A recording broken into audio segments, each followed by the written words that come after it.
The OECD lowered Korea's growth outlook, citing the prolonged impact of the Middle East crisis. It now projects growth at 1.7% this year, down 0.4 percentage points from its previous forecasts.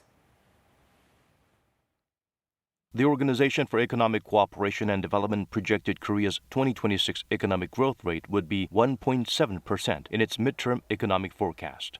This is 0.4 percentage points lower than the December outlook. The OECD said that most countries' growth and inflation rates will be impacted this year by the war in the Middle East.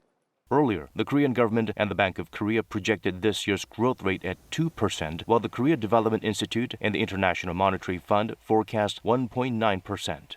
All these predictions were made before the war in Iran broke out. Nonetheless, the global economic growth rate remained at 2.9%, as in the previous prognosis.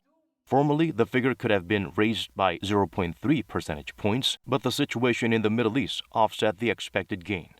By region, Europe's growth rate projection was lowered by 0.4 percentage points, while that of the U.S. was up by 0.3 percentage points. China and Japan maintained their previous prognosis. The OECD predicted that the war in the Middle East will impact the Korean economy substantially and emphasized the Korean government's timely responses. The OECD recommended that the government focus its aids on households and corporations where help is most needed and introduce energy-saving incentives. To this end, the government needs to ensure fiscal sustainability, diversify supply networks, and promote green energy.